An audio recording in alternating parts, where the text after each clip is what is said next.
దశరథుని కౌసల్యల కుమారుడును, సద్గుణ రాశి సంపన్నుడు. తల్లిదండ్రులు, తమ్ముళ్లపైన అపారమైన ప్రేమాభిమానాలు కలిగినవాడు.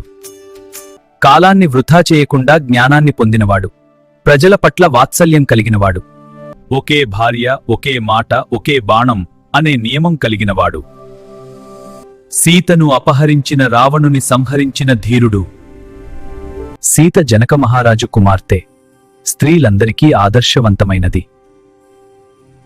శివధనుస్సును విరచిన రాముని వివాహం చేసుకున్నది. మహాపతివ్రత. అన్ని సుఖాలను వదులుకుని రాముని వెంట అరణ్యాలకు వెళ్ళినది. రావణుని అపహరణకు గురైనది. రాముని అగ్నిపరీక్షలో పునీతురాలైనది. నేను వాల్మీకిని, మునిశ్రేష్ఠుడను. మొదట దొంగగా ఉన్నవాడను. నారద మహర్షి మాటలతో మహాజ్ఞాని అయ్యాను. వేటగాడి బాణంతో నేలకూలిన క్రౌంచపక్షిని చూసి విలవిలలాడిపోయాను. ఆ బాధతో ఒక శ్లోకాన్ని చెప్పాను. అది రామాయణ ఇతిహాసానికి పునాది. బ్రహ్మ ఆదేశానుసారం రామాయణం రచన చేసి మీకు ఇచ్చాను. దశరథుడు కోసల దేశాన్ని పాలించేవాడు. సూర్యవంశానికి చెందినవాడు. దేవతల పక్షాన రాక్షసులతో యుద్ధం చేసినవాడు. పుత్రకామేష్ఠి యాగం చేశాడు. 4 కుమారులను పొందాడు. కైకేయి చెప్పిందని శ్రీరాముడిని అడవులకు పంపాడు. దశరథుడు చివరకు పుత్ర వియోగంతో మరణించాడు. నేనే విశ్వామిత్రుడు. తపస్సుతో బ్రహ్మర్షిగా ఎదిగిన మహర్షిని. తపస్సే నా శక్తి. దాని ద్వారా నేను దేవతలకు సాటి అయ్యాను. దశరథ మహారాజా, నా యాగాన్ని రక్షించడానికి రామలక్ష్మణులను నాకు అప్పగించు.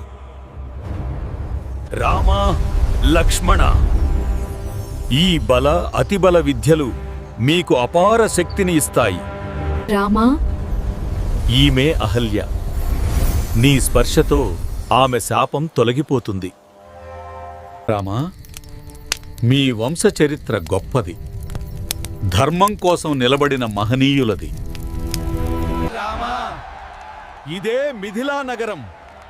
ఇక్కడే నీ విధి మారబోతోంది. రామా, ధైర్యంగా ముందుకు వెళ్ళి శివధనస్సును ఎత్తు.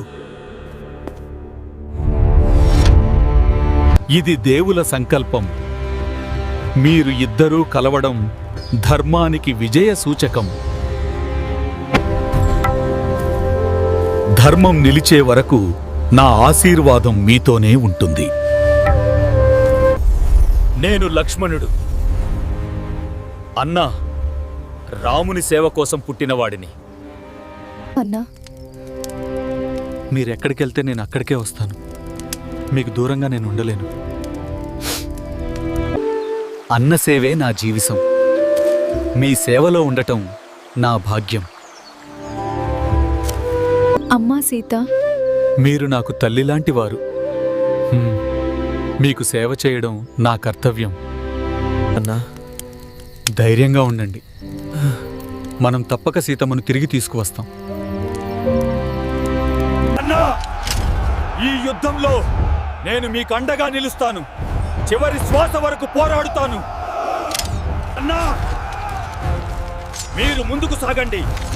మీ రక్షణ నా బాధ్యత. అన్నా, మీతోనే నా జీవితం. మీ నీడగా నేను ఎప్పటికీ ఉంటాను.